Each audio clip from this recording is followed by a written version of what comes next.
Bueno, ahora sí. Bueno, buen día. Les cuento un cachito cómo queda el programa. Ahora en un ratito lo subo, cuando terminamos lo subo al campus. Ustedes tenían para el jueves pasado la teórica 20, ¿sí? Que es la primera teórica de modelos ARMA, digamos. ¿Sí? Y esa sería la práctica que vamos a hacer, las consultas y prácticas que vamos a hacer hoy. Igual ahora vemos si quedó lo anterior porque veníamos medio atrasados. O sea que ya haríamos de esa clase 20 las consultas y prácticas. Yo en el lunes, como le dije, vayan adelantando la otra clase. En el lunes que pasó, que nos dimos clase, dijo como que era la clase 21. ¿Sí? El miércoles como que no hubo clase, porque si no ya nosotros trabajamos mucho. Y hoy entonces tendríamos la clase de consultas de la clase 20. ¿Sí? Y el miércoles que viene haríamos la clase de consultas de la clase 21, que es la segunda de ARMA. ¿Sí? Medio que igual los temas se relacionan, no sé qué, por ahí las cosas se nos mezclan un poco, pero en el principio tenemos hoy y el miércoles que viene consultas que serían sobre las clases 20-21. Y para el jueves, que todavía no la subí, estaría la clase 22, que es la última clase de series de tiempo, y la última va a ser la última del curso. ¿Sí? Después las fechas de parcial quedan todo igual, no cambia nada. ¿Estamos de acuerdo? ¿Alguna duda? ¿Cómo quedó? Los parciales no los terminé, calculo que están el fin de semana, yo los voy a mandar por mail y voy a usar como estén subidas las notas. Profe, ¿te puedo hacer una consulta? Así que, La clase 22, que es la que tenés estoy que subiendo, subir, sí, en puede el fin ser de que... semana, seguramente. No está todavía subida. Sí, está bien, pero puede ser que no hay práctica de eso, ¿no? Claro, o sea, también Eh, en realidad faltaría que te ponga se lo diga porque los tengo escritos, pero como no estaba la clase, la versión que ponía de la guía era una versión preliminar que no está. Sí, faltarían ahí agregar un par de ejercicios. Exacto. Perfecto. Básicamente esa clase es sobre los modelos, los correspondientes a los AMA, pero los que no son estacionarios, ¿sí? Es decir, cuando no se cumplen las condiciones de estacionalidad, que en general el caso más interesante es cuando alguna de las raíces que me da exactamente uno, ¿sí? Esos procesos se llaman procesos integrados y aplicándole aplicándole el operador de diferencia se convierte en procesos estacionarios y esos son los que se llaman modelos ARIMA. Ya los charlaremos. Pregunta. ¿Quedó algo? ¿Hay dudas de lo anterior? Si quieran consultar de la guía anterior.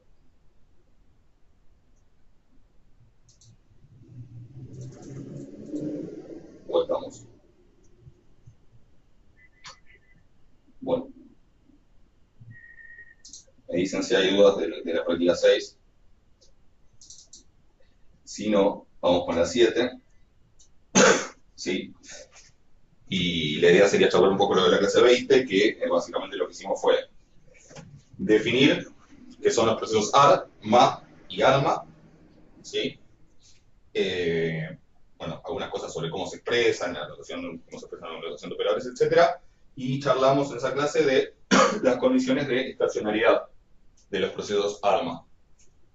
Después vimos que los MA son siempre estacionarios, y los AR y los ARMA no necesitan ciertas condiciones, básicamente sobre el polinomio que de la parte A, ¿sí? Si vieron la clase 21 y hablamos de condiciones de invertibilidad, que es otra cosa, y ahí hay que mirar la parte A, pero para la parte A estamos.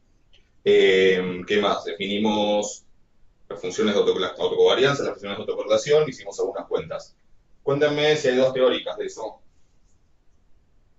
si algo no se entendió. ¿Qué tal? Dale, te hago una pregunta. Este, Así como en el modelo AR, el P indica tipo cuántos periodos para atrás afectan al actual. En el MA, el Q, tipo, no me quedó claro. Tipo, ¿tiene algún significado? Mirá, el Q es, o sea, el P es cuántos rezagos de la I aparecen, ¿sí?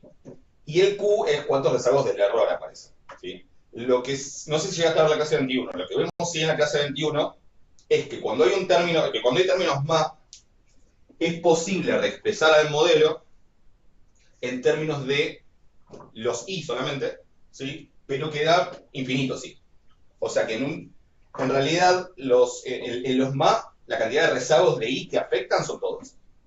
Escrito de una manera indirecta. Porque ¿cuál es el problema? Eso por ahí, no sé, la clase 21 la llegaste a ver, de casualidad. Sí, sí. ¿Sí? Sí, la vi.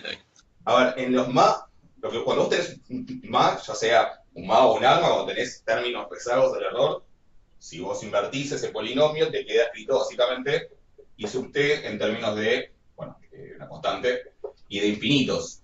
Como llamémosle alfa 1, bueno, alfa es otra cosa, decimos. Beta 1 y t menos 1, más beta 2 y t menos 2, hace un error, y te quedan en términos de infinitos, i, ¿sí? La idea de esto, ¿cuál es? Va a haber situaciones en las que haya un sentido teórico de que IT dependa de todos los infinitos. Puede ser que haya, ¿sí? También puede ser que no. Pero la idea es que hacer que dependa de infinitos es hacer que dependa de muchos, ¿sí? Simplemente acá estos modelos lo que buscan es capturar lo mejor posible las relaciones y no tanto por capturar, por interpretar realmente los parámetros y las relaciones, sino más que nada para que modelicen bien el comportamiento de la serie y para hacer predicciones lo más acertadas posible. Entonces, ¿qué pasa? Si vos tenés muchos términos o infinitos, ¿sí? Obviamente, infinitos términos, infinitos parámetros no vas a poder estimar. Infinitos y muchos tampoco, sobre todo si están muy cerca de la cantidad de datos que tenés. Entonces, cuando vos haces, por ejemplo, el MA1, la inversión, ¿sí? Lo voy a hacer centrado, porque no me acuerdo la fórmula de la cosa, pero no me importa tanto la constante. Cuando vos haces el MA1, ¿sí? Que bueno, que sería IT igual, centrado sería así, quita por epsilon t menos 1, ¿sí? Si es invertible, que la condición ahí es que el módulo de quita sea menor a 1, es como la condición de estacionalidad de la parte A. Si eso pasa, se puede escribir a IT como epsilon t más, creo que es tita y t menos 1, más tita cuadrado y t menos 2, más tita cubo y t menos 3, y así. Entonces, ¿qué quiere decir? Un MA1 representa un área infinito, pero un área infinito donde los correspondientes parámetros cumplen cierta relación. O sea, básicamente tendrían que ir decreciendo exponencialmente y guardar esa relación, ¿sí? Si en el modelo, si en el área infinito que corresponde aproximadamente cierta esa relación, vos vas a poder estimar, digamos, modelizar muy bien el comportamiento de la serie solo a partir de un parámetro, ¿sí? Usando un modelo más. Vamos, de orden 1, ¿sí? Si no, no va a funcionar bien el MA1. En general, a medida que vos agregás términos más, y también a medida y por lo tanto, si agregás términos más, agregás más parámetros, ¿sí? Tita 1, tita 2, los que sean, y además, a medida que los combinás con arma, lo que obtenés son versiones más flexibles de esto, donde las relaciones entre estos parámetros pueden ser mucho más variadas y tenés más capacidad de captarlas, ¿sí? Pero en el fondo, la interpretación es difícil justamente porque estos modelos y toda la metodología que la mencioné al final, después en la clase que sigue, ahí profundizaríamos un poco, pero mencioné así medio por encima la metodología al final de la clase 21. Toda esta metodología de Box-Jenkins, en el fondo está pensada para que el modelo ajuste bien los datos de la serie y permita hacer, al menos a corto plazo, buenas predicciones. Es simplemente eso, o sea, es una manera flexible de estimar esto, a usar MA o ARMA. ¿Entiendes? No es que en sí tenga una interpretación clara esa cantidad de términos, son los que tienen que hacer para que el ajuste sea bueno, básicamente. ¿Sí? De hecho, incluso en la parte A te podría decir un poco lo mismo, ¿no? Digamos, ¿por qué va a depender, digamos, algo a nivel teórico, una serie financiera, de los 3 valores anteriores, pero no del cuarto? ¿Sí? Y bueno, en general va a ser porque por ahí ya el cuarto tiene muy poco peso, ¿sí? Entonces, básicamente la idea de estos modelos es que ajusten, ¿sí? No están tan pensados con interpretación como por ahí cuando uno ve el modelo lineal y entonces dice, bueno, la pendiente es cuánto varía ahí cuando X aumenta 1. Acá es como, si anda, está bárbaro y no lo pienso mucho. ¿Se entiende? Bárbaro, clarísimo. Buenísimo. ¿Qué más? ¿Alguna otra pregunta? Sí. Yo de la guía tuve problemas para hacer el inciso D, esto que sería lo invertirlo. Viste que te dice decidir si admiten una representación AR infinito o como más infinito. Ok. Si se puede hacer uno, aunque sea, a mí me vendría No bien. te está, ahí no te está pidiendo que lo inviertas, sino ver si se puede. Pero ahora hacemos uno, Claro. ¿sí? Está bien. Bueno, Bueno, pero hagamos igual me serviría, pero como para tenerlo más claro, porque no entiendo la utilidad que tiene tampoco. ver, No, la utilidad es después práctica. Por eso digo, por ahí hasta que uno no lo usa, no termina de darse cuenta. Pero, ¿se acuerdan que yo no sé si ya estaba en la clase 21? Pero al final, cuando hablo de la metodología, digo, básicamente la metodología consiste primero plantear un modelo, ¿sí? No me acuerdo cómo era, identificación es el primer paso. El paso es la identificación, que es como identificar qué tipo de modelo tiene.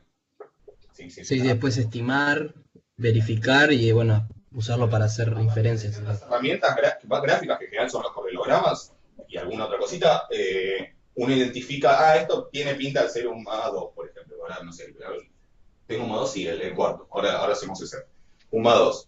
Bueno, como tengo un MA2, yo después tengo que identificar, tengo que, digamos, cuando planteo un MA2 lo planteo pero con parámetros genéricos. Entonces, después necesito asignarles valores. ¿Cómo se hace? Estimando en base a los datos.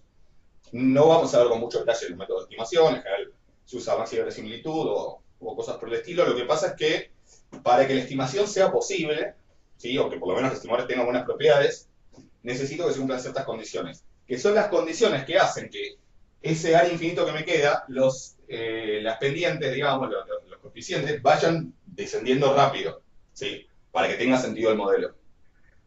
Y además, en la propia estimación, como el problema que tengo cuando quiero estimar un MA, cuando yo quiero estimar un MA, el tema que tengo es que tengo IT igual, bueno, una constante, mu, más epsilon t menos tita 1, epsilon t menos 2, t menos 1, perdón, menos tita 2, epsilon t menos 2. ¿Sí? Si yo quiero estimar esos tita, el tema que tengo ahí es que yo tengo observaciones de los epsilon. ¿Sí? Porque lo que yo tengo son observaciones de ley, tengo y1, y 2, y 3, y 4, y 10, y 100, lo que sea. Como no tengo observaciones de los epsilon, lo que tengo que generar son como una especie de residuos, ¿sí? Igual esta dibujo no lo voy a tomar para que se entienda, pero sí está bueno para entender a veces por qué necesito esas condiciones. Lo que necesito es como generar una especie de residuos, y esos residuos los genero, digamos, por ejemplo, si yo pongo el valor de i y de mu y del residuo actual y del anterior, puedo ahí como despejar ese residuo de epsilon t menos 2. Pero claro, si no tengo el de epsilon t menos 2, menos tengo el de epsilon t menos 1 y menos el de epsilon t, ¿sí? Entonces, lo que se hace, hay un método que un poco lo que hace es como darle ciertos valores iniciales a los primeros residuos y a partir de ahí ir sacándolos por recursión. Pero como ahí hay una parte que es, de otro punto arbitraria, digamos, para que eso tenga sentido, vos necesitas que lo que valgan esos primeros residuos de la serie no importe, porque en el fondo prácticamente no afecta ningún valor después. ¿Se entiende? Tiene muy poco peso. Para que esos primeros residuos, digamos, en toda la estimación, el valor que les asignaste, que no te pone 0 en realidad, el valor que les asignaste no importe, que lo hayas tomado arbitrariamente, necesitas básicamente que el proceso sea invertible. ¿Sí? Digamos, si el proceso no es invertible, por un lado no tiene sentido, ¿sí? Porque estaríamos diciendo, porque te queda un proceso donde IT depende de todos los valores anteriores, pero depende mucho más de los lejanos que de los cercanos, que ya de por sí no tiene sentido teórico el modelo, si no es invertible. Y a su vez, en la práctica, cuando vos querés estimar los parámetros, para que esa estimación tenga sentido y tenga buenas propiedades, necesitas también la condición de invertibilidad. ¿Se entiende? Es más una condición práctica y también teórica en alguna medida que algo más claro, digamos, que eso. ¿Se entiende? O sea, lo necesito para después poder trabajar. Si eso no vale, no tiene sentido todo lo que haga después. Ok. ¿Sí? Más o Sí, menos. sí, está bien. Sí, no, sí, sí. Entonces es algo como después en la práctica, de hecho, uno nunca estima más, ¿no? O sea, porque esto se hace siempre con la computadora, con software, y haces clic y tenés las estimaciones, es como que cuesta verlo. Después para predecir pasa lo mismo. Para que las predicciones, eso creo que sí lo mencioné. Para que las predicciones hechas con el modelo tengan sentido y tengan buenas propiedades, digamos, los predictores sean óptimos, necesitas también que el proceso sea invertible. Si no, de vuelta no va a funcionar. Entonces, como que para poder usarlo, necesitas que es invertible. Lo que pasa es como eso siempre queda en algo teórico y uno después nunca hace las cuentas a mano ni aplica el método de estimación a mano, y las predicciones tampoco las hace a mano, las hace la computadora, como que uno medio que lo pierde de vista eso. Pero el detalle es, para que todo lo que se hace, que normalmente uno lo hace haciendo clic y ya está y ni lo piensa, tenga sentido, en los procesos A tienen que ser invertibles. Y los arma lo mismo en la parte A. ¿Está claro eso? No sé el resto también si le aclaré algo. Sí, sí, a mí me sirvió. Ah, Gracias. de nada, Andrés dice, no me quedó claro lo de las condiciones de Walker, ahora las miramos, justo este es un más 2, así que nos va a servir. Lo voy a dejar escrito. Vamos, ya que tengo un más 2 ahí, hagamos el cuarto, el 1, ¿sí? El cuarto modelo, que es un más 2, dice I sub t menos 1, I sub t igual epsilon t menos más 0,1 epsilon t menos 1 menos 0,2 epsilon t menos 2. ¿Sí? Y ahora vamos a ir resolviendo punto por punto lo que pide. Comentario. Para interpretar bien esto y interpretar toda la fórmula que di y todo eso y que sea correcto. Tengo un más 2, primero, está claro que tengo un más 2, ¿no? Eso se ve. O sea, tengo epsilon t menos 1, epsilon t menos 2. Sí, Ahora lo por escribimos. los epsilon. ¿Qué es eso? ¿Cuánto vale mu? Acá. 0. 0 porque no está. Sí, o sea que vale 0. Y la pregunta es cuánto vale tita 1 y cuánto vale tita 2. 1 décimo y menos 2 décimos. Ok, vos podés poner con coma. ¿Están de acuerdo con eso? Sí. Yo digo que no. Porque fíjense que como está planteado el modelo, es menos tita 1 por epsilon t menos 1 y menos tita 2. O sea que si esto es menos tita 2 es 0,2. Y si este es menos tita 1 es porque tita 1 es menos 0,1. ¿Se entiende?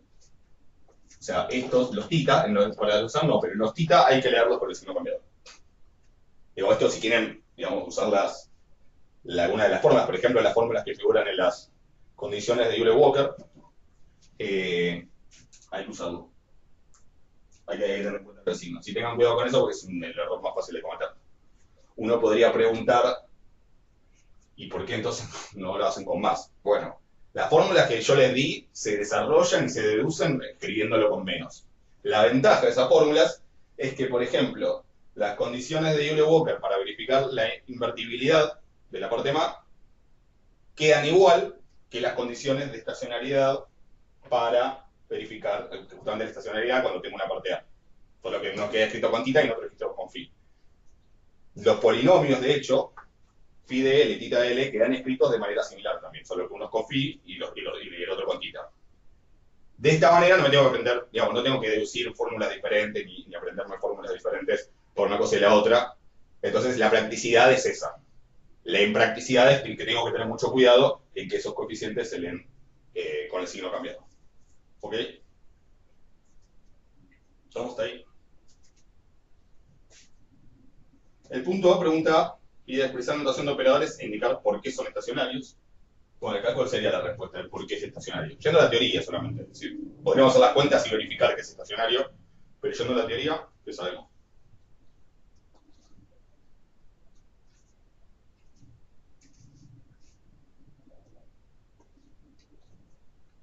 ¿Qué sabemos sobre los procesos?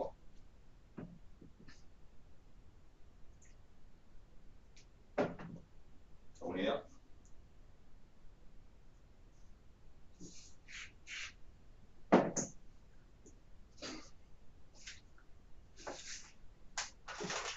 Mu, bueno, es la esperanza del proceso, pero no sé qué más se puede decir Bueno, la acá. esperanza, puedo hacer las varianzas y las autocovarianzas y llegar a que efectivamente Ok, sí. no dependen de T. Podría hacerlo, y de hecho lo vamos a hacer. Pero claro, la cuestión es que ya, en la teoría ya vimos que los más siempre son estacionarios. ¿Sí? Así que por eso, igual acá, digamos, podríamos manejarnos como si no fueran estacionarios y llegar a que son estacionarios, pero en realidad ya sabemos que los más son siempre estacionarios. O sea que acá la explicación es simplemente eso. ¿Sí? Obviamente, si hubiese una parte AR, si esto fuera un arma o un AR, sí tengo que ver el polinomio característico de la parte AR, el phi de L, buscar las raíces o ver alguna de las condiciones que ahora después las repasamos. ¿Sí? Que en realidad son las mismas que las de invertibilidad de acá. Pero al ser un MA, directamente digo que los MA son siempre estacionarios y se acabó. ¿Ok? Igual ahora cuando hacemos las cuentas sale. ¿Podríamos ver después un caso de MA invertible? Sí, sí, ahora hablamos. Así que nada, esto sería el caso. O sea, es estacionario porque es un MA y listo. El punto B es el que me pide sí que calcule mu, o sea, que calcule la media, la varianza y las autocovarianzas. Entonces, la media es fácil, porque la esperanza I sub t, que es la esperanza de todo esto, ¿y cuánto me da esto? No, creo que no lo dice, pero debería decirlo, que sub t se supone que es ruido blanco, ¿no? Sí. No creo que la varianza no me la da, pero sí, supongo que sí, lo asumimos, sí que es ruido blanco, se tienen todos la misma varianza, tenemos el sigma cuadrado, todos esperanza cero y todos incorrelacionados, es decir, las covarianzas de dos diferentes son cero. A eso ahora lo vamos a usar, ¿no? O sea, la covarianza de epsilon t y epsilon s es cero si t es distinto de cero. ¿Ok? Luego me queda la esperanza de esto, que es la esperanza de este, más 0,1 por la esperanza de este, menos 0,2 por la esperanza de este, y por lo tanto esto que me da.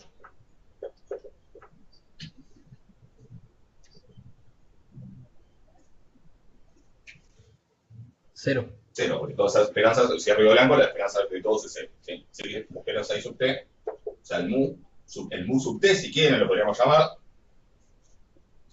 me da cero, y esa, al ser que mu sub t no depende de t en realidad, y lo puedo llamar mu simplemente, ya estamos viendo que es estacionario en medio. ¿Sí? O sea que incluso si nos acordábamos, hacemos las cuentas y ya sale que es estacionario en medio. ¿Ok? Vamos con la varianza y las autocovarianzas. Bueno, después borro. La varianza, digo, el gamma 0,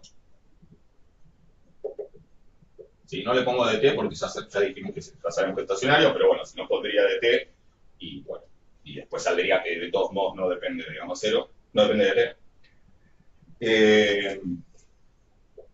La varianza la puedo pensar como la esperanza de I centrado al cuadrado, y t menos la media al cuadrado.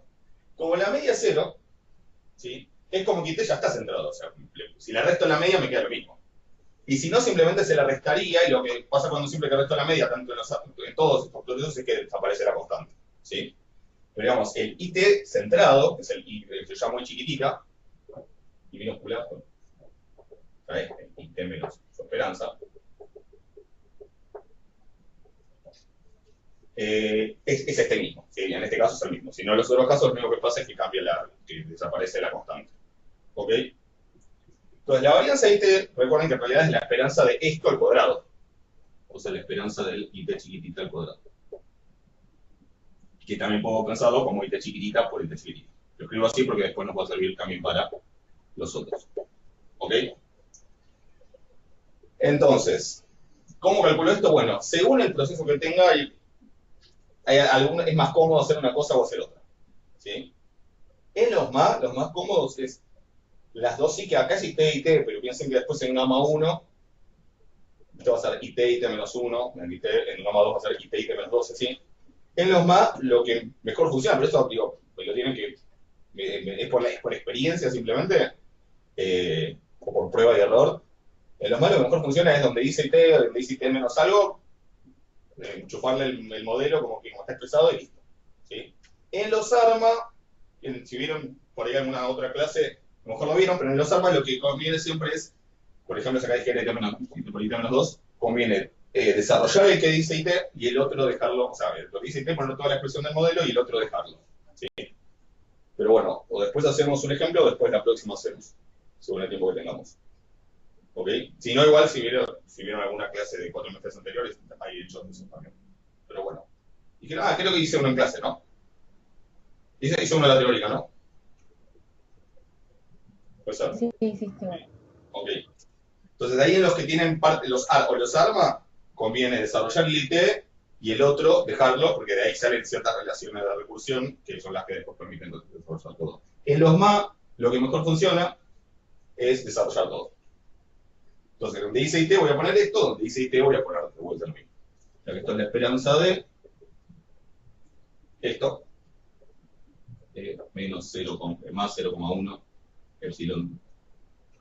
Primero lo voy a poner acá abajo porque no anda.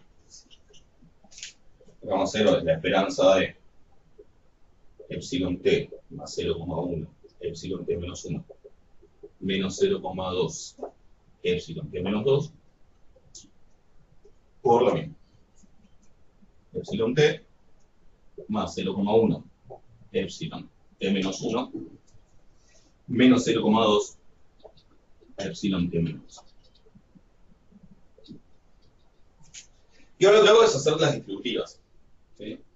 Entonces, van a pasar todas con 2. O sea, la primera va a ser epsilon t con todos. Entonces, lo primero que me va a quedar es la esperanza de epsilon t por epsilon t, o sea, epsilon t al cuadrado. ¿Sí?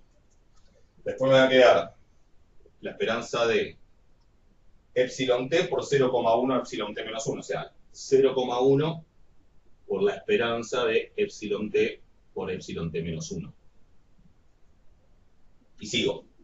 ¿Ok? Ahora completamos, pero sigo. ¿Se entiende lo que estoy haciendo? Lo voy a hacer después.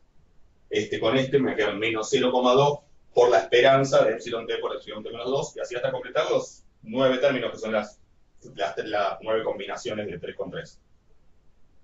¿Hasta ahí se entiende?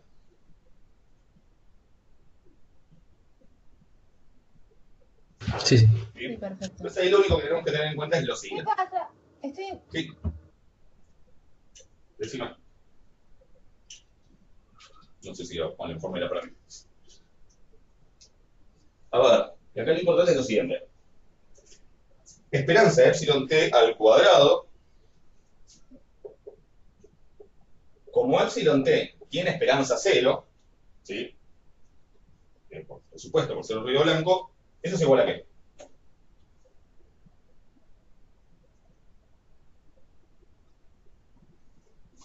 A 0 también. No. Pensé que es una variable siempre positiva, así que debería tener esperanza positiva. ¿Pero qué es eso? La esperanza de... ¿No es la varianza? Claro, es la varianza, ¿sí? Como epsilon t ya está centrado, digamos, como si quieren podríamos meter un menos 0 ahí adentro, ¿no? Epsilon t menos su esperanza, que es 0, al cuadrado. Eso es la varianza, esa es por definición, ¿no? Es la varianza de epsilon t. ¿Sí? Que bueno, en este caso no la tenemos, pero bueno, le llamamos sigma cuadrado y listo. ¿Se entiende? O sea que este término es la varianza de epsilon t. ¿Se entiende? ¿Eso lo ven? Después en algún lado me va a aparecer la esperanza de epsilon t menos 1 al cuadrado. Eso es la varianza de epsilon t menos 1. Que también es sigma cuadrado, porque uno de los supuestos es que epsilon t, o sea, el ruido blanco es que es estacionario en varianza, o sea que todos tienen la misma varianza. O sea que siempre que me quede la esperanza de epsilon t, o t menos 1, o t menos 5, lo que fuera, al cuadrado, como eso es la varianza dentro de los términos del ruido blanco, me va a quedar sigma cuadrado. ¿Se entiende? O sea, ahora lo terminamos de escribir, pero donde me quede esperanza de epsilon t menos 1 al cuadrado, que va a aparecer en algún momento, pongo la varianza. Y con epsilon t menos 2 al cuadrado, lo mismo. ¿Estamos de acuerdo? Eso es lo que son al cuadrado. Y después van a aparecer los términos que tienen epsilon t por epsilon t menos 1, epsilon t por epsilon t menos 2 y así. ¿Y qué pasa con esos términos? Si yo tengo la esperanza de epsilon t por epsilon s, por ejemplo, de vuelta, esos epsilon están centrados. Si los podría pensar como que son la esperanza de epsilon t menos 0, que es su esperanza, por epsilon s menos 0, que también es su esperanza. Digo, acá puedo meter esa esperanza porque son 0, ¿no? O sea, epsilon t menos su esperanza que es 0, epsilon s menos su esperanza que es 0. Eso cuando estemos multiplicando 2. ¿Y eso qué es? Esperanza de una variable menos su esperanza por otra variable menos su esperanza. No es la covarianza, pues igualmente si para ET al cuadrado es la varianza, para dos cosas distintas debería ser la covarianza, ¿no? Exactamente, sí. O sea, siempre tengo esta es la esperanza de un producto en variables centradas o variables con esperanza cero, en realidad es la covarianza, y siempre que tengo la esperanza de una variable centrada o una variable con esperanza cero al cuadrado, es la varianza. ¿Sí? Si no, no. Si no estuviera centrada, recuerden que la varianza sería esto menos la esperanza al cuadrado, y la covarianza sería esto menos el producto de las esperanzas. ¿Sí? Por eso otra forma de pensarlo. Si la esperanza es cero, al restar acá le puedo restar el que es el cero, que sería la esperanza al cuadrado, y me da la varianza, y acá podría restar la esperanza de epsilon t por la esperanza de epsilon s, que es cero, y también me quedaría la covarianza. Entonces, mírenlo, piénsenlo como quieran, pero básicamente la conclusión es, esto siempre me da la varianza, acá en esto porque tiene esperanza cero, y esto siempre me da la covarianza entre epsilon t y epsilon s. ¿Hasta ahí estamos? ¿Está claro? Luego esto ya no necesito. ¿Se hay alguna duda? ¿Y cuál es la covarianza? Si t y s son distintos, ¿cuánto da la covarianza? Asumiendo que es ruido blanco, ¿no? Es cero. ¿Se entiende? Es porque son independientes, Sí, digamos, ¿no? sí, bueno, la definición del ruido blanco yo no sé cuál es, pero varía un poco. A veces sale incluso el ruido blanco débil y fuerte. En el que es débil, lo único que suponemos es covarianza cero, o sea, correlacionados, podríamos decir, y en el que es el ruido blanco fuerte se supone directamente independencia. ¿Sí? Pero acá no vamos a necesitar más que el hecho de que la covarianza es cero. ¿Sí? Conclusión, digamos, todo esto me interesa que entiendan por qué, pero la conclusión práctica de esto es que ahora son las cuentas donde me quede la esperanza de 1 al cuadrado con la varianza, y donde me quede la esperanza del producto de dos que son diferentes, como este y este, uno es t y otro es t menos 1, ese va a 0. Por eso, para resumir, lo que vamos a hacer es simplemente ver cuál es lo mismo. ¿Sí? Porque el resto yo sé que van a dar todo 0. O sea, en esta cuenta, y lo sigo acá porque no tenemos espacio, ¿sí? Yo sé que voy a hacer epsilon t con epsilon t, eso va a quedar la esperanza de epsilon t al cuadrado, que va a ser la varianza. Después, epsilon t con este va a ser 0, porque son diferentes. Epsilon t con este va a ser 0, la esperanza, siempre digo, ¿no? O sea, el producto es una variable aleatoria, pero la esperanza de eso va a ser 0, o sea que yo ya ni los escribo. ¿Sí? Después tengo 0,1 epsilon t menos 1 con epsilon t. ¿Ahí qué pongo?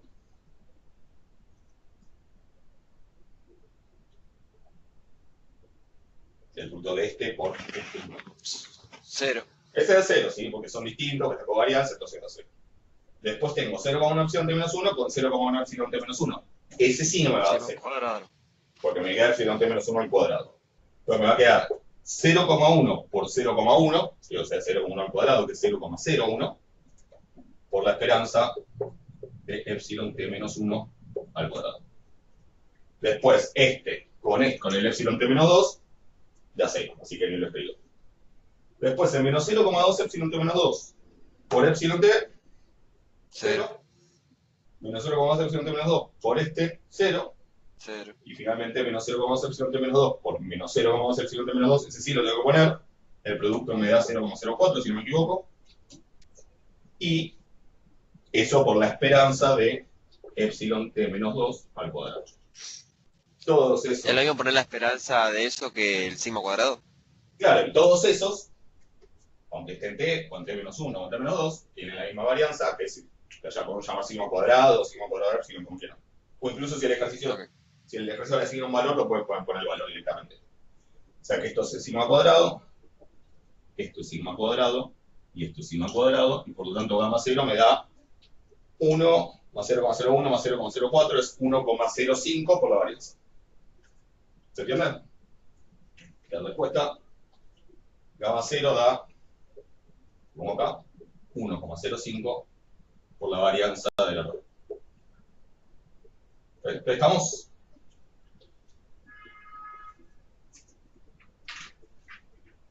Sí.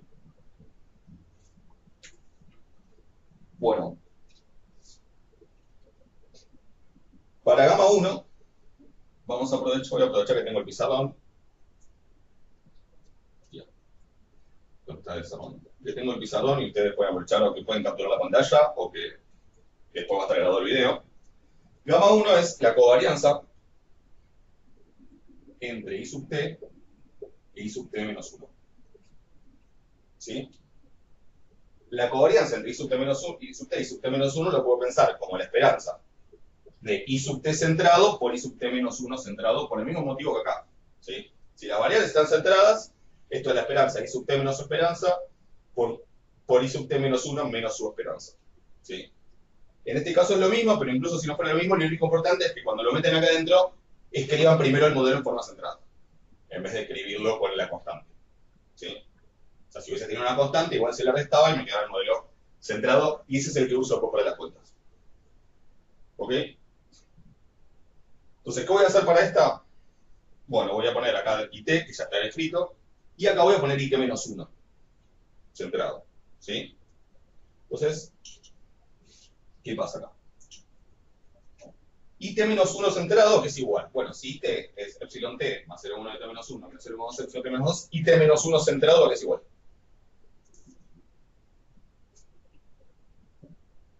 ¿Qué hago?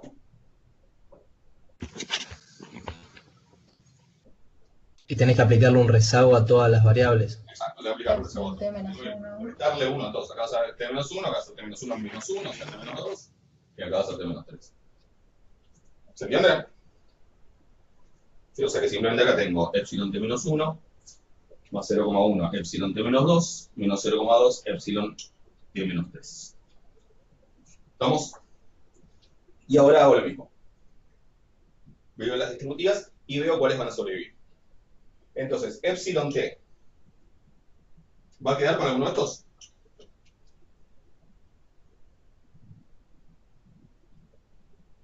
O tengo que hacer este por este y este por este. ¿Cuándo van a dar todas esas esperanzas? No, cero. Van a ser todas ceros, ¿sí? Porque no coincide ninguno. Todos Bueno, tengo que distintos. hacer es buscar cuáles coinciden. Coincide este con este. ¿Sí? O sea, ahí sí voy a tener en un momento 0,1 por la esperanza de epsilon t menos 1 al cuadrado, o si quieren pongan directamente sigma cuadrado, pero sería eso, ¿sí? 0,1 por 1. Y los otros que van a coincidir son este con este. Si los que tienen epsilon t menos 2. Hay solamente dos términos que no se hacen 0 acá. Entonces tengo menos 0,2 por 0,1, que es menos 0,02, o sea, que no han olvidado también con esas cuentas, por la esperanza de epsilon t menos 2 al cuadrado. Y como todos esos son la varianza del error, básicamente me queda 0,1, o sea, sería 0,10 menos 0,02, que sería 0,08 por sigma cuadrado. Si este es sigma cuadrado, esto es sigma cuadrado. O sea que, vamos a anotar acá, gamma 1, ¿sí? Vamos a hacer medio esto, gamma 1 me da 0,08 por sigma cuadrado. ¿Se entiende? ¿Vamos? ¿Qué pasa con gamma 2? Fíjense que en todos quedan siempre por sigma cuadrado. Esto pasa en todos los modelos, no solo en los más. Como de tanto gamma 0 como gamma 1 quedan por la varianza del error, cuando uno arma los ρ, los coeficientes de autocorrelación, que son dividir cada uno de los gamma por gamma 0, no dependen de la varianza del error. Sí, depende solamente de los otros coeficientes. Porque se me cancelan. Gamma 2. Bueno, Ale, disculpa, ¿por qué 0,08? Que no entendí esa parte. porque es 0,1 menos 0,02. Ah, 0,2, ok. Se viene la cuenta. Sí, sería 0,10 menos 0,02. Claro, pensé que era 0,2. Listo, gracias. Gamma 2 es la covarianza entre IT e IT menos 2, que es la esperanza de IT centrado por IT menos 2 centrado. ¿Sí? Y que hago lo mismo. Donde dice IT pongo el modelo, que como estaba originalmente, pero sí, IT menos 1, IT menos 2, que es todo acá. Y donde dice epsilon, donde dice IT menos 2, pongo el modelo, pero con dos rezagos. O sea, acá va a ser epsilon t menos 1, perdón, t menos 2, t menos 3 y t menos 4. ¿Quiénes coinciden acá? ¿O cuántos coinciden? Solamente uno. Solamente uno, ¿no? O sea, el epsilon t menos 2 con el acá. Todos los otros van a tener diferentes subíndices y por lo tanto la esperanza de esos productos, que es la covarianza, va a ser 0. ¿Sí? O sea que este me queda menos 0,2 por 1, o sea, menos 0,2 por la esperanza de epsilon t menos 2 al cuadrado, o sea, menos 0,2 por la varianza. El gamma 2 es menos 0,2 por la varianza de 2. ¿Ok? ¿Qué pasa con gamma 3? Ya es 0. Ya es 0, ¿no? Acá tengo que rezagar todos, con lo cual acá tengo t menos 3. Tengo que rezagarlos todos 3 lugares. Acá tengo epsilon t, es t menos 3, este t menos 4, este t menos 5. Y ahí uno ya ve que no coincide ninguno. Si acá tengo el más rezagado es t menos 2 y el menos rezagado es t menos 3, o sea que ya no se cruzan. ¿Sí? Y de hecho, ya en general, si tomo gamma k para k mayor o igual a 3, que tengo que rezagar el segundo modelo k, digamos k rezagos, tengo t menos k menos 1, o menos k más 1 entre paréntesis, como quieran, y t menos k menos 2. ¿Sí? El más rezagado de estos es t menos 2. El menos rezagado de estos es t menos k, pero si k es mayor o igual a 3, sabemos que no coinciden. Se ve como ninguno coincide, ahí cuando hago las distributivas me quedan todos como este. O sea que me queda 0 más 0 más 0 más 0. ¿Se entiende? Así que, como el ejercicio me pide hallar todas las autocovarianzas, tengo que aclararlo. ¿Sí? Gamma k es 0 para k mayor o igual a 3. O sea que ya tengo todas. ¿Sí? Son esto y después todo 0. ¿Estamos de acuerdo? Esta es una característica de los procesos MAP. Que la función... A ver, y las autocorrelaciones, que también me las pide, creo. O sea, la función de autocorrelación simple va a ser... Bueno, rho 0 siempre... A uno lo escriben otro, no, a veces siempre es 1 porque gamma 0 dividido por sí mismo. En una clase habías dicho que en los MAP todos los 7 menos k influyen directamente en i. Ahora lo llamamos. Rho 1 es gamma 1 sobre gamma 0. O sea, el primer coeficiente de autocorrelación, que básicamente los sigma cuadrados se me cancelan y me da 0,08 sobre 1,05.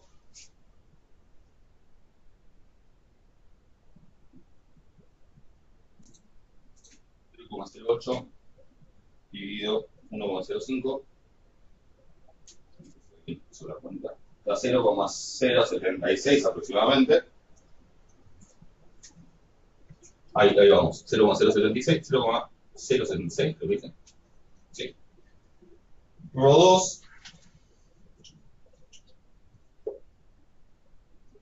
2 es gamma 2 dividido gamma 0. Y eso es menos 0,2 dividido 1,05.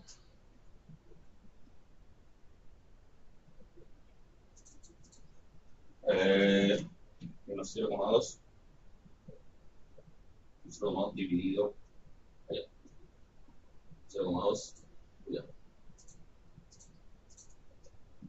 0,2 dividido 1,05. Eso es menos 0,19 aproximadamente.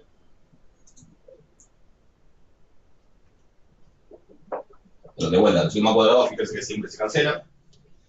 Y de 3 en adelante dan 0, porque 0 dividido sigma cuadrado es 0. O sea que rho k es 0 para los k mayores iguales a 0. O sea que la función de autocorrelación simple de los MAP arranca en 1 como todas, después toma dos valores que son medio lo que venga, y después a partir de k igual a 3 se hace 0. Si yo lo grafico, eso... Perdón, ¿el rho 1 no da 0,76? Sí, leí menos porque estaba igual, tenés razón, es positivo. Bien, gracias. Y aquel está negativo.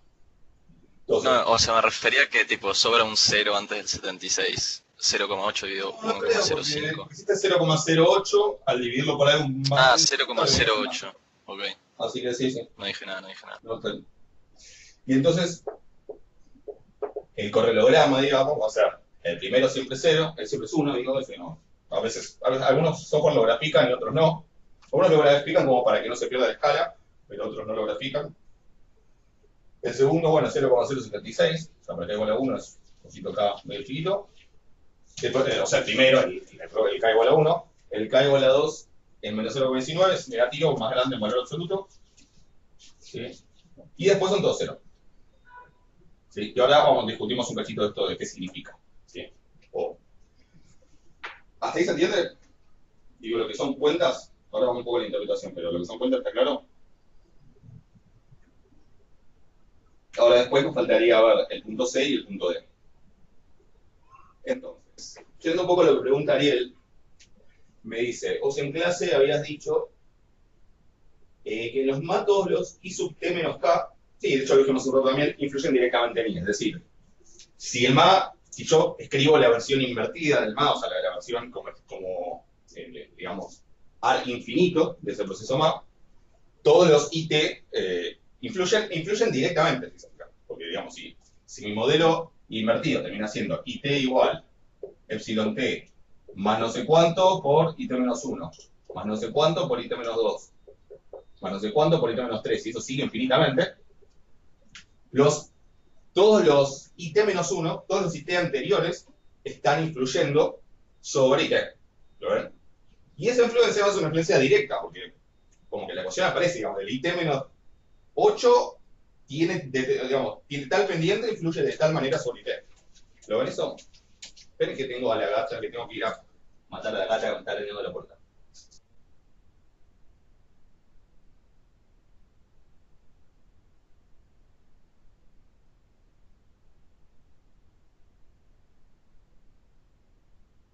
Ay, la virtualidad. Bueno.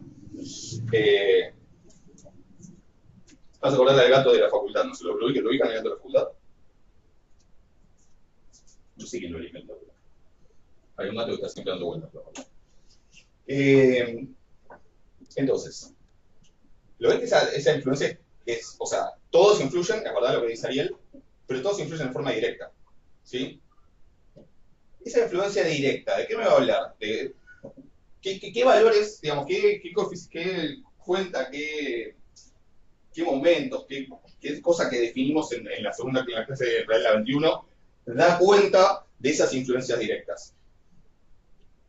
Esas correlaciones, pero directas, no correlaciones. Recuerden que está esto que incluso lo hemos charlado por ahí al principio, cuando vimos la práctica 1 y eso, y hablábamos de Markov, que si yo tenía, por ejemplo, en un AR1, ¿qué pasa? En un AR1 yo tengo que ¿IT de quién depende? Bueno, tengo un AR1 que es así, IT es delta más epsilon t menos phi 1 por IT menos 1. ¿Sí? En un AR1, IT depende de epsilon t, si yo acá tengo epsilon t menos 1, epsilon t menos 2, todos estos son independientes entre sí, ¿recuerdan? Y IT depende de epsilon t y de IT menos 1, directamente. ¿Sí? IT menos 1, a su vez, ¿de quién depende? Bueno, de epsilon t menos 1, si corro todo uno para atrás, y de IT menos 2, directamente. IT menos 2, a su vez, depende de epsilon t menos 2 y de IT menos 3, así. Y para adelante, IT más 1 depende de epsilon t más 1 y IT, etc. ¿El esquemita está claro que, digamos, que esto recoge esto? Entonces, a ver, sería, y acá me faltó otro. ¿Sería esperable una correlación para un alumno entre IT y T-2?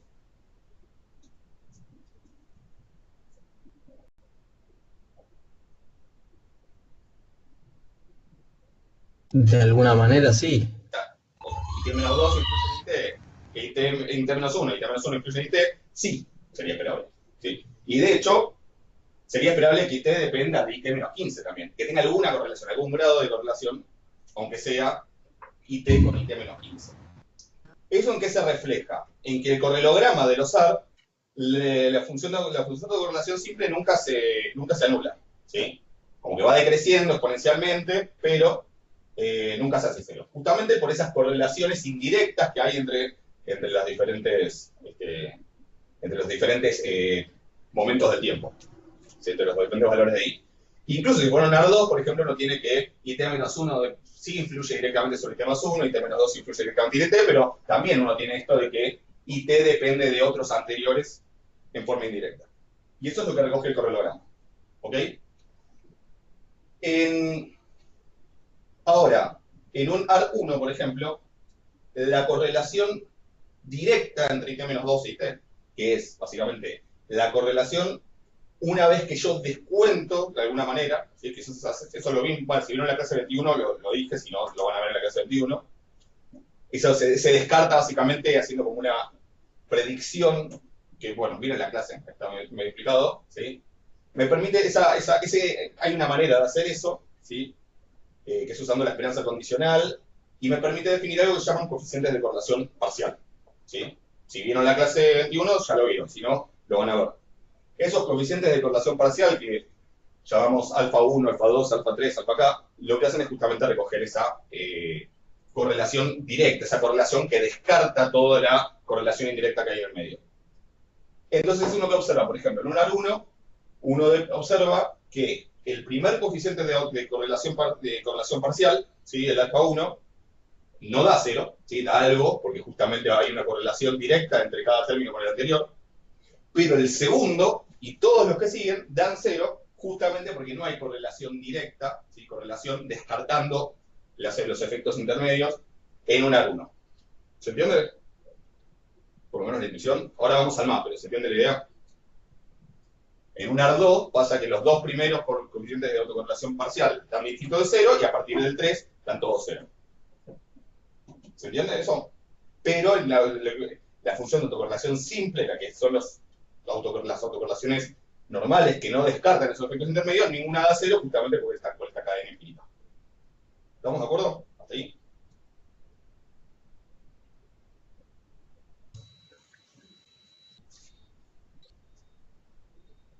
Veamos un poco qué pasa en los MA. ¿Sí? En los MA tengo dos maneras de mirar esto.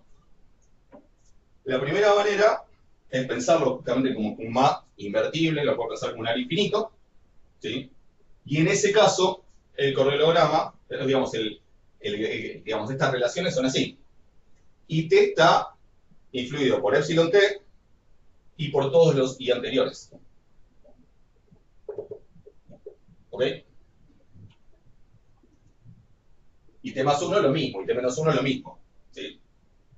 Con lo cual, lo que sí no está claro es que va a haber una correlación directa entre IT contra todos los anteriores. ¿Y eso dónde se va a ver reflejado? Eso no lo miro acá. Eso no lo miro en la faz. ¿Lo miro dónde? En la FAP. En la FAP. Sí, eso lo miro en la FAP, que justamente, ahora vamos a regular algunos valores, pero justamente en la FAP de un MA nunca se corta. ¿Sí? Nunca se hace 0. Lo mismo que le pasa a la faz del AR, le pasa a la FAP del MA, ¿sí? A la que tiene los coeficientes de autocorrelación parcial. Porque como en el fondo, que sea un área infinito, me dice que todos los términos anteriores están influyendo en forma directa sobre IT, entonces todas esas autocorrelaciones parciales son distintas del 0. ¿Sí? Eso es lo que termina pasando. La FAP de un MA se ve similar a la faz de un AR. ¿Ok? Eso, hay como una dualidad ahí entre los AR y los MA. ¿Estamos? Ahora, ¿qué pasa en la función de autocorrelación simple? La función de autocorrelación simple me mide la relación total, digamos, por ejemplo, entre IT e IT-1, IT, IT-2, IT, IT-3. ¿Sí? Y acá es donde, obviamente, aparece esta duda que plantea Alex, que tiene sentido. Bueno, dice, bueno, pero ¿por qué IT no depende, no está correlacionado con IT-3? Si está correlacionado directamente, y encima también está correlacionado indirectamente a través de IT-2 y IT-1. De hecho, por un montón de caminos, porque yo acá voy a poner IT-3. IT-3, ¿cómo llega a IT, digamos? ¿Llega directo? ¿Llega también yendo a IT y de IT-2 yendo a IT? O sea, de acá, de IT-2 y después a IT. Llega siendo a IT-2, de ahí IT-1 y de ahí IT. Llega también yendo, como que todos acá se relacionan con todos, llega siendo de IT-3 a IT-1 y después para allá, llega y así, bueno, hay un montón de caminos, ni siquiera lo voy a dibujar todos. Pero se ven que hay como un montón de maneras en las que IT-3 influye en IT. Y todas esas maneras interaccionan y se agregan de alguna manera. Y lo que me está diciendo este correlograma es que en particular esa correlación total entre IT-3 y IT, ¿cuánto es?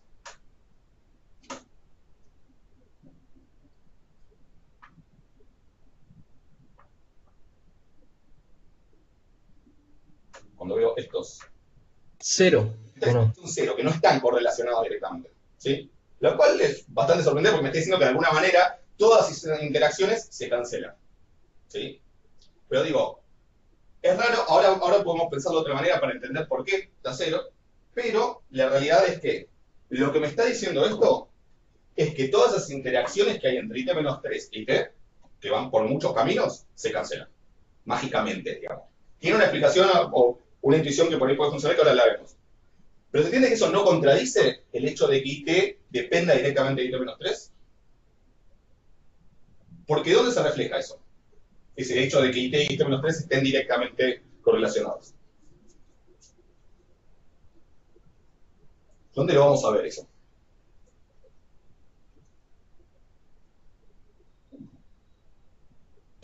En la FAP. Exactamente, en la FAP. Porque tiende a cero. Exactamente. Sí, porque tiende a cero, pero no se hace cero. Es decir, cuando veamos que alfa 3, o sea, no sé si voy a llegar a hacer la cuenta para alfa 3 porque es bastante menor. Entonces después la pueden hacer, hagan la cuenta para alfa 3 y van a ver que alfa 3 no da cero. Y no da cero justamente porque IT-3 tiene una influencia directa sobre IT, que está dada por algún coeficiente de ahí. ¿Se entiende? O sea, esto puede ser llamativo, puede ser un poco sorprendente, ahora lo miramos de otra manera, porque por ahí no entendemos por qué pasa, pero que de cero no contradice eso que dijimos de que IT-3 influye directamente en IT. ¿Se entiende eso? Ariel sobre todo, pero y el resto también. O sea, puede ser medio llamativo, pero no contradice lo que yo dije. Porque eso que dijimos queda reflejado en la función de operación parcial. Y esa sí no se hace cero nunca. ¿Se entiende? ¿Sí?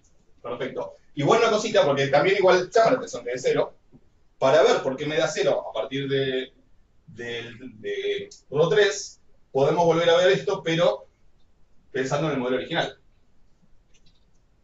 O sea, el modelo original es un ma 2. O sea, el modelo original no, el modelo de su expresión original, su expresión como ma. Beta 2, epsilon t menos 2. Y entonces tenemos IT más 1. No, perdón. Quiero ponerlo cero. T más 1. T menos 1. T menos 2. T menos 3. Voy a ponerlo. IT menos 3. IT menos 2. IT menos 1. IT más 1. ¿Quién influye en IT? Este. Y este. Y este. ¿Sí? En IT más 1 influye este y este. ¿Sí? En IT menos 1 influye este y este, y así. Este y otro atrás, etc. Entonces, fíjate que IT menos 3 en particular, bueno, lo voy a hacer más para adelante. Bueno, a ver. Por ejemplo, IT más 1 depende de este y de este. ¿Sí? IT menos 2 no depende de ninguno de esos. Depende de este y de uno más atrás. ¿Sí? O sea que IT más 1 es función de estas tres cosas. Y nada más. IT menos 1, IT menos 2 es función de tres cosas diferentes y nada más. O sea, por ahí quede claro, digamos. IT más, a ver, lo puedo poner así. IT es función de, es una G de epsilon t menos 1, epsilon t menos 2. ¿Sí? IT menos 3 es una función de epsilon t menos 1, perdón, es epsilon t menos 3, epsilon t menos 4, epsilon t menos 5. Y por ejemplo, IT menos 2, que ese sí no da 0, es una función de epsilon t menos 2, epsilon t menos 1, epsilon t menos 3, epsilon t menos 4. ¿sí? De hecho, es la misma función, porque siempre es la misma expresión. Entonces, si se fijan, digamos, no es raro que IT e IT-2 estén correlacionados, ¿sí? O sea, que es lo que me dice este RO2, me dice que están correlacionados en alguna medida, y porque los dos son función de T-2. ¿Sí? Así que esto tiene sentido que estén correlacionados. Ahora, IT-3 es función de tres cosas que no son ninguna de las que es función IT. Y además, ¿qué pasa entre estos y estos? Porque, ojo, si estos son diferentes de estos tres, ¿sí?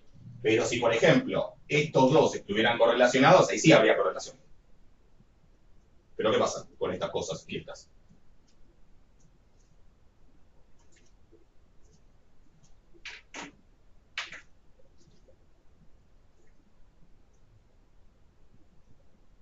Claro, esas son independientes, o al menos incorrelacionadas, ¿no? Entonces también son incorrelacionadas estas dos cosas, ¿sí? Si esta depende solo de esto, si esta depende solo de esto, si estos son, pongámosle, independientes entre sí, estas dos van a ser independientes entre sí. Por eso están incorrelacionadas. ¿Se entiende?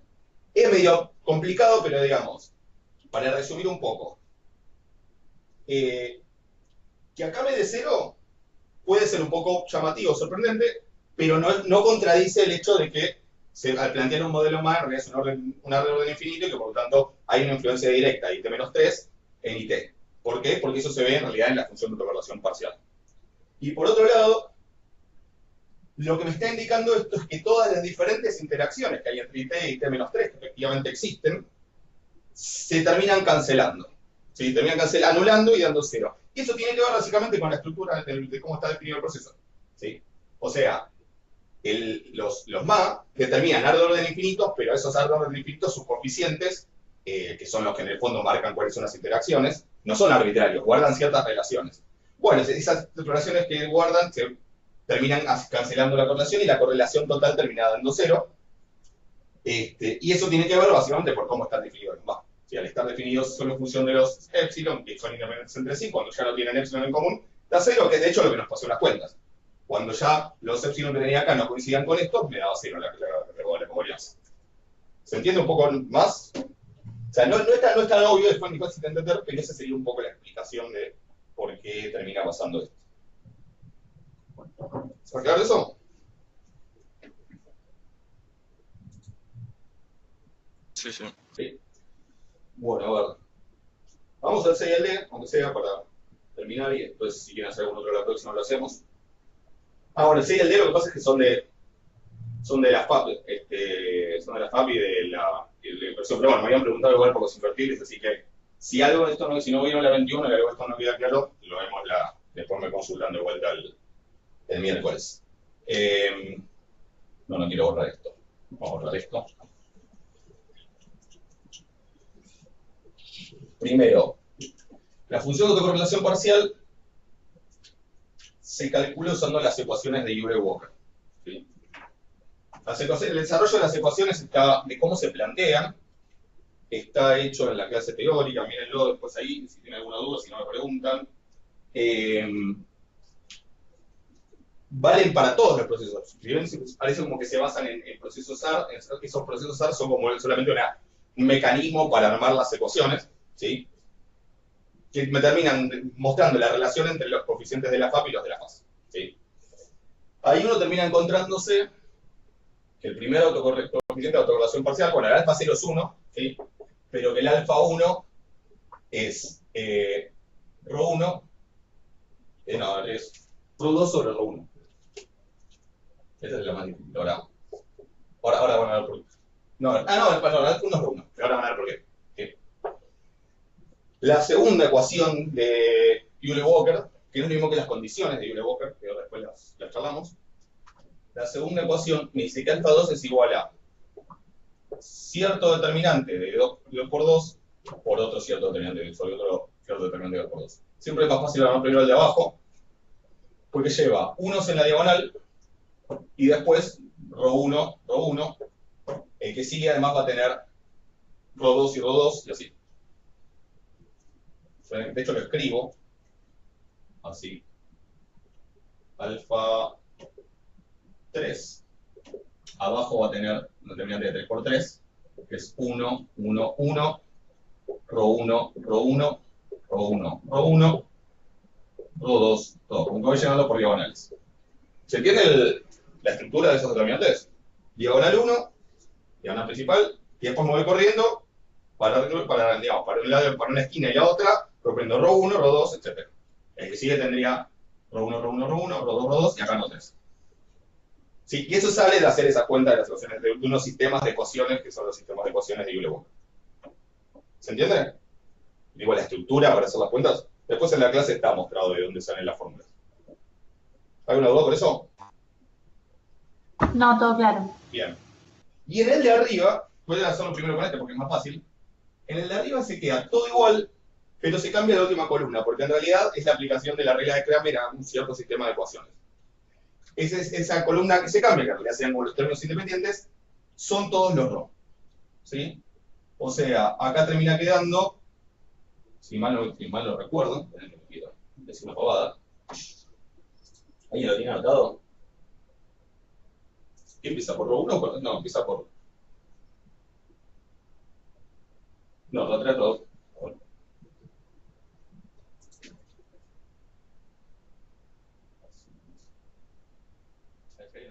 Me dice, pero... Yo lo tengo ahí, lo busco y Dale. le digo. 1, ro 1, ro 1. O sea, En fila te estoy diciendo, ¿eh? Decime la última columna. Por fila. La última de ro 1, 0, 0. Por 1, 0. ¿Sí? Ah, Yo lo tengo así. bueno. Lo saqué de la clase. Puede ser. Ro 1, 0, 0. 0, 0. Sí, ¿y por qué es por 1? Esperen que estoy dudando ahora. Es el Phi 3,3, que es el alfa 3. Es el pi 3. O ser ro 1 y no ro 3, porque debería parecer ro 3 seguro, no es ro 3, 0, 0. A lo mejor lo escribí mal yo en la clase también. No, porque lo No, no. cambiamos por... o sea, está igualado a ro 1, 0, 0. Y así está en la clase. No, esperen que me fijo al que papá dice. O sea, arriba queda 1, ro 1, 0, ro 1, 1, ro 1, ro 1, 0, 0. No, pero el sistema de ecuaciones es... Ahora, esperen que me fijo. Lo que dice se me dio una podada.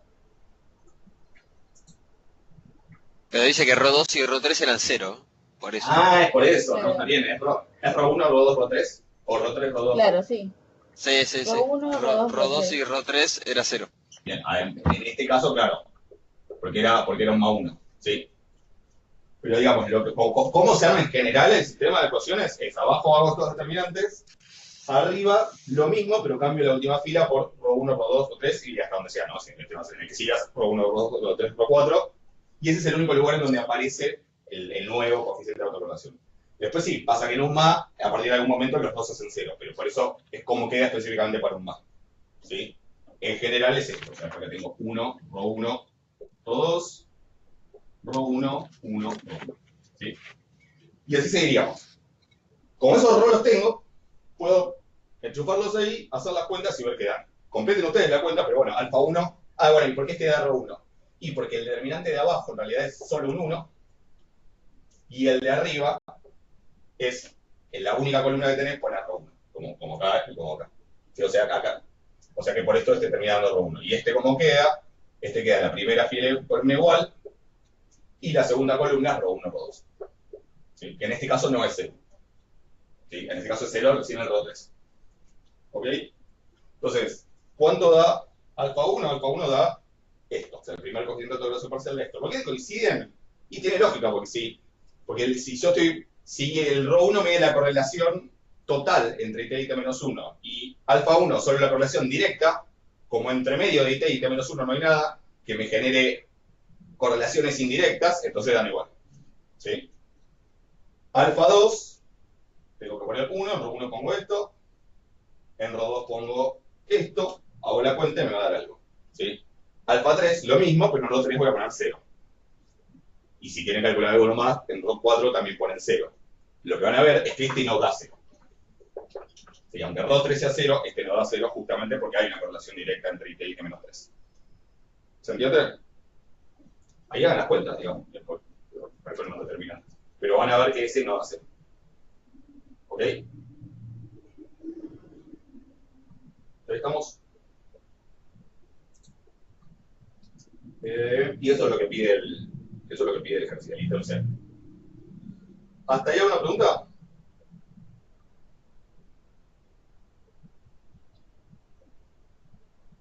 ¿No? Bueno, el punto de ese que dice decidir se admite en una representación como A infinito o como más infinito. ¿Sí? Bueno, como más infinito, claramente no, porque suma 2. ¿Sí? Eso puede pasar en un arma. ¿Sí? En un arma sí puede tener una representación como o en un arma. ¿Ok? Pero acá no. En un MA2, después, como A infinito, tengo que ver si es invertible el polinomio de la parte A, de la parte más. ¿Sí? Si nosotros tenemos que tener t igual epsilon t más 0,1 epsilon t menos 1 menos 0,2 epsilon t menos 2. Escrito con notación de operadores es it por 1 más 0,1 L menos 0,2 L cuadrado, por B, pueden usar de largo, pueden usar también por backward, y eso aplicado a epsilon t. ¿Ok? Y acá tenemos dos maneras de ver si este polinomio es invertible. Si por lo tanto esto admite una representación como A infinito. La primera es la condición general que vale para cualquier polinomio. ¿Sí? Para cualquiera de cualquier orden. ¿Y cuál es?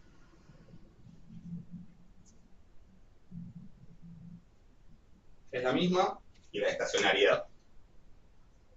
Que la estacionariedad para la parte A. ¿Cuál es esa condición general que vale siempre? ¿Qué tiene que pasar?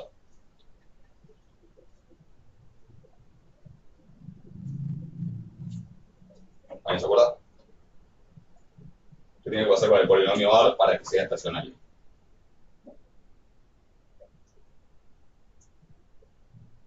Bueno, la condición es todas las raíces, LI llamémosle a las raíces, todas las raíces con módulo mayor a 1. ¿Sí? Mayor a 1. Mayor a 1. Sí. Sí. Y es lo mismo que la condición de estabilidad de la solución, si, y porque en el fondo deriva la condición de estacionariedad, cuando tenemos todo escrito de rezados. ¿Sí? Cuando ustedes veían en matemática ecuaciones en diferencias, que lo tenían escrito con operadores hacia adelante, la condición era que, de estabilidad era que el módulo de todas las raíces sea menor a 1. ¿Ok? Acá la condición es que el módulo de todas las raíces sea mayor a 1, justamente porque están invertidas.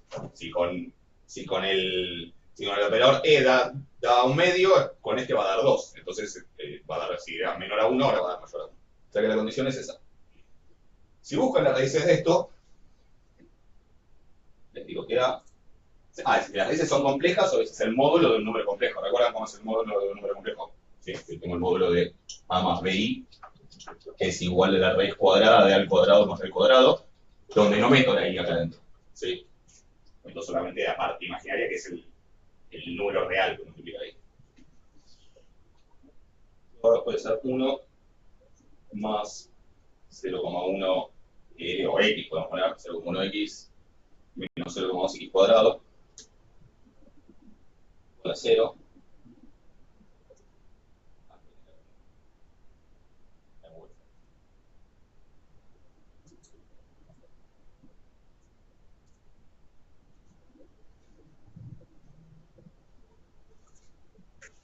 Entonces, como esto igual a 0, busco las raíces. ¿Sí? Las raíces en este caso dan, las soluciones, digamos, de la ecuación dan menos 2, y me dice aproximadamente 2,5, no sé cuál será el valor exacto, pero me llama la atención. Pero bueno, la cosa es que dan menos 2 y aproximadamente 2,5. ¿Sí? A ver, digamos, L1 es menos 2, 2, y L2 es aproximadamente menos 2,5. ¿Sí? Por lo tanto, todas las raíces son en módulos mayores que 1. Este tiene módulo 2, este tiene módulo 2,5. ¿Ok? O sea, esto tiene que ser para todas las raíces. ¿Sí? Se cumple. Conclusión, es invertible el polinomio, o sea, y esto admite una representación de orden infinito. Ahora vemos de otra manera, pero hasta ahí estamos. ¿Alguna duda? La respuesta es sí, admite una representación como de orden infinito. ¿Ok? Genial. Una cosa que parece una pavada, pero que es muy fácil equivocarse. ¿Cuánto vale A, B y C en esta cuadratura? ¿Cuál es el A menos 0,2, Bien. A B es 0,2, 0,2, B es 0,1 y C es 1. ¿Sí?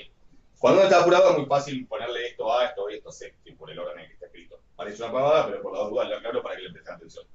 O sea que si con ese A, B se hacen las cuentas, le tiene que dar estas dos raíces. ¿Ok? Después, ¿qué más les iba a decir de esto? Y esas las toman así como vienen, porque A no es tita 2, que es 0, positivo. A es el coeficiente de L cuadrado en la cuadrática. B es el coeficiente de L, o sea que es 0,1, y C es el término independiente, que es 1. O sea, eso lo toman ahí como vienen. Siguiente cuestión. Hay otra manera de hacer esto, en este caso particular, que es el del MAD, que es el de un MA2, que es en vez de mirar las raíces del polinomio, directamente mirar los coeficientes, los tita. ¿Sí? Y estos en general que también vale después para ver estacionalidad en los A. Solamente tenemos condiciones para orden 1 y para orden 2. ¿Sí? La condición para orden 1, cuando uno tiene un MA1, igual mu más epsilon t menos tita 1 por epsilon t menos 1.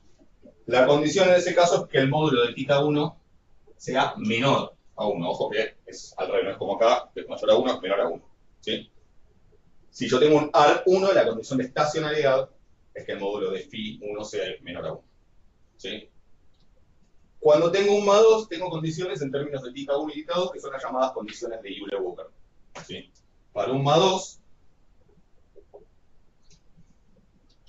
las condiciones de estacionalidad son 3 que se tienen que cumplir simultáneamente, y si alguna de ellas falla, ya no es invertible el proceso. ¿Sí? O sea, tienen que cumplirse las 3, y son que tita 2 menos tita 1 sea menor a 1, no en módulo, sino menor, o sea, si me dan menos 2,5 está bien igual, que tita 2 más tita 1 sea también menor a 1. Lo escribo en este orden porque es más fácil de recordar después el orden acá. Y que el módulo de tita 2 sea menor a 1. Si esas 3 se cumplen simultáneamente, es invertible, si no, no. Porque de hecho se puede probar que estas 3 cosas ocurren simultáneamente si y solo si el módulo de todas las raíces del polinomio escrito con L es mayor a 1 para todas las raíces. O sea, en realidad, esto se deduce o se prueba que es equivalente a plantear esto. ¿Cómo se hace eso? Básicamente, y se escribe la raíz con la fórmula de la cuadrática.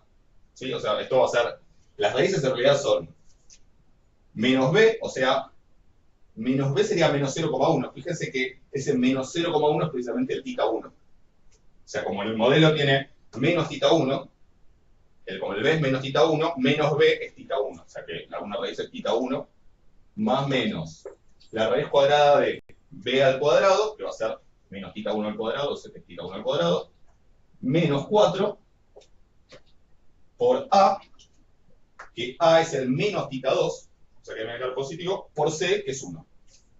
Más 4 tita 2.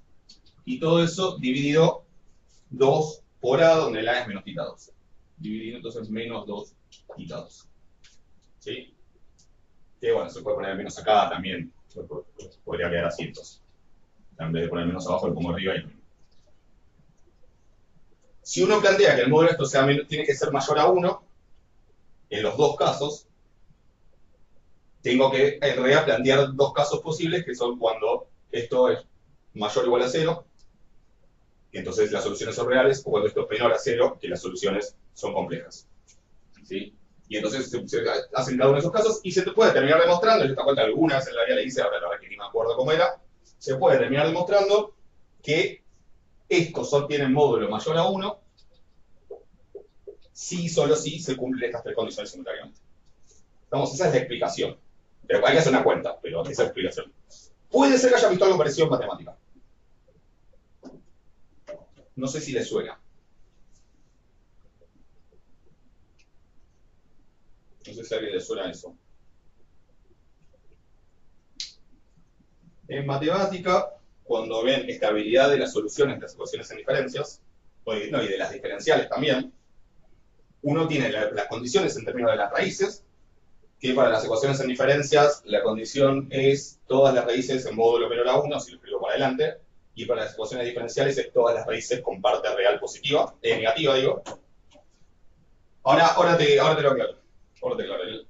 Para las diferenciales todas las ecuaciones con parte real negativa, ¿sí? Y uno puede, para las de orden 2, escribir esas condiciones, cuando uno tiene el polinomio escrito para adelante, escribir esas condiciones en función de los coeficientes de la ecuación, ¿sí? A, B y C, pongámosle. Bueno, y para el caso de las diferenciales, cuando uno se da cuenta, quedan unas condiciones muy parecidas a estas que se llaman condiciones de Lyapunov. No sé si a alguien le suena. ¿Está bien o de casualidad? O sea, las condiciones de Lyapunov me dicen cómo saber, mirando solo los coeficientes de una ecuación diferencial de segundo orden, si la solución es estable o no, sin tener que ponerme a buscar las raíces. ¿Sí? Y son unas condiciones bastante parecidas a esto. Por si vieron algo versión matemática, podría ser eso, que es más o menos el mismo procedimiento, pero aplicado a ecuaciones diferenciales. ¿Ok? Pero insisto en que, básicamente, esto es una condición equivalente a ver esto. Por eso, si se cumple la condición de las raíces, se cumple las condiciones de Euler-Walker, y si se cumple la de Euler-Walker, se cumple la de las raíces. Si les da dos resultados distintos, porque algo están haciendo mal. ¿Ok? Y ahora voy al tema de los signos. Acá tomé A, B y C, porque me preguntan alguien por qué tomé B igual a 0,1 y A igual a menos 0,2. Porque si yo escribo el polinomio, si yo lo escribo, el polinomio es 1 más 0,1L menos 0,2L cuadrado. ¿Sí? Y entonces, esto es una cuadrática donde este es el coeficiente cuadrático, este es el coeficiente lineal y este es el término independiente. ¿Sí? O sea, si yo te digo, resolverme esta ecuación cuadrática, menos 0,2x cuadrado más 0,1L más 1,1x más 1 igual a 0, ¿qué tomás como?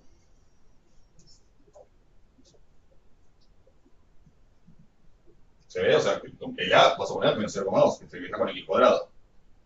El B pasa por 0,1 y el C va sobre 1. ¿Se entiende?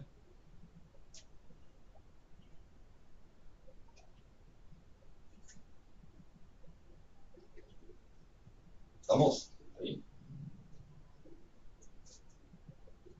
¿Sí? La probabilidad pusiste menos tita. Porque a eso voy. Eso es una cosa, digamos, la condición es que las raíces del polinomio tienen que ser menores a 1, para que me quede invertible. Y listo, lo hago así. Ahora, las condiciones de Euler-Walker están deducidas de esta fórmula que viene de pensar en el polinomio escrito así.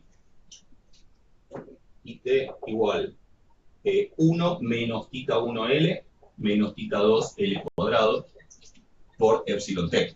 O sea, el A es menos tita 2, el B es menos tita 1 y el C es 1. Y de eso yo escribí esta fórmula, que sería la de las raíces, ¿sí? Tomando esto como A y esto como B. Y me quedan escritas estas condiciones, que son en función de tita 1 y tita 2. O sea, si yo leo correctamente tita 1 y tita 2, lo que tengo que chequear es acá. Por ejemplo, en este caso, el tita 1 es menos 0,1 y tita 2 es 0,2, me da tita 2 menos tita 1 es 0,2 menos 0,1, así que es 0,3. 0,3 es menor a 1, o sea que check. Tita 2 más tita 1 es 0,2 más menos 0,1, y eso es 0,1, que es menor a 1, o sea que también se cumple. Y tita 2 es 0,2, así que el módulo de tita 2 es 0,2, que es menor a 1, también se cumple. Se cumplen las tres condiciones. O sea, acá, como la fórmula está deducida escribiéndolo así el polinomio, entonces acá tengo que poner el tita 2 y tita 1 como corresponden, que son leyéndolos con el signo cambiado. ¿Se entiende? O sea, sería más práctico el modelo definirlo con un más y entonces leerlo directamente, sí, pero me quedarían ecuaciones diferentes. ¿Sí? Claro, pero menos, bueno, pero menos B. Ah, vos decís porque quedó menos. La compliqué al final. En realidad había quedado así. ¿Sí? En realidad había quedado así. O sea, menos B era tita 1 y A era menos tita 2, por eso abajo me queda menos 2 tita cuadrado. Eso, lo que dije es que después, en realidad, el menos lo podés poner, o sea, el menos lo podés poner arriba o abajo, entonces si lo pones arriba te queda así. Y esto también no importa porque es más menos. Eso nada más, pero en realidad la compliqué necesariamente porque, bueno, sí, si lo haces de grande te quedaría el menos abajo. Listo, ahora entendí cuál era la duda. ¿Estamos? Así que bueno, eso lo tomo como bien. Pero como la fórmula está deducida de escribir el polinomio así, las cosas que me quedan en función de tita 2 y tita 1 tengo que leer el tita 2 y el tita 1 como son. O sea, tita 2 es, si acá dice menos 0,0 epsilon t menos 2, este es el tita 2. Y si acá dice 0,1 epsilon t menos 1, esto lo tengo que leer así.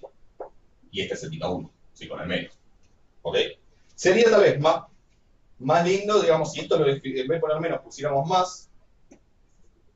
Y, bueno, me quedarían otras condiciones diferentes. Con algunos signos, básicamente me quedarían con el signo cambiado. Si me quedaría esta dada vuelta, estas me quedarían con menos y menos.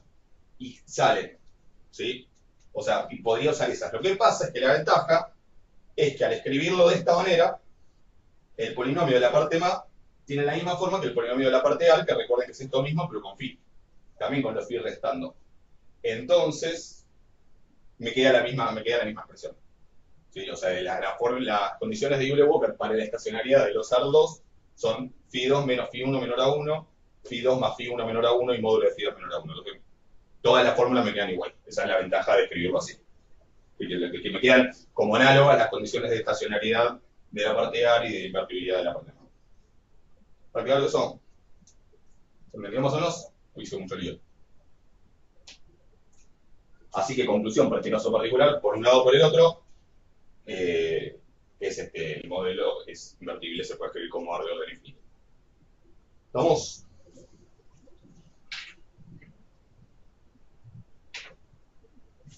¿Sí? Bueno, no queda mucho tiempo, así que no sé si empezar otra hora. Y dame si hay alguna duda, si no después, la próxima, hacemos algunas más. ¿Sí?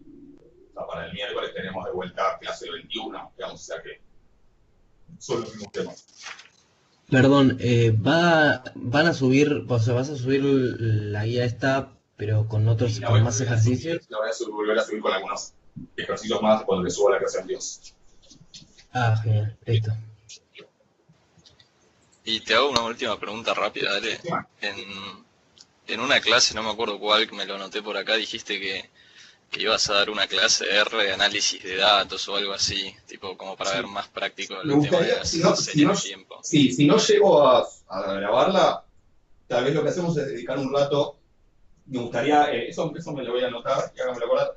Me gustaría que veamos un poquito en R cómo hacer la metodología de Box-Jenkins. Para que vean que digamos, no tiene mucha menos vuelta, digamos, esto es como para practicar y entender un poco las cosas, pero después es pedirle a R que te haga el cronograma, ver el cronograma, porque el cronograma dirá, me parece que es un MA2, entonces pedirle a R que me estime un MA2, que se hace con el comando anima, para estimar cualquier arma y anima, digamos. Y después ver de la salida de ahí, chequear un par de cosas que me permiten ver si tiene sentido o no la estimación que hice y el proceso que yo había propuesto. Y en todo caso, si no, si ya está, ya es como que tengo el proceso estimado y eso, por ejemplo, se puede usar para hacer predicciones. Si no, puedo, me vuelvo a empezar, digamos, vuelvo a identificar y sigo haciendo el seguimiento. Eso sí estaría bueno, aunque sea si no llego a grabar la clase, hacerlo aunque sea en vivo. Así que háganme acordar eso, por favor.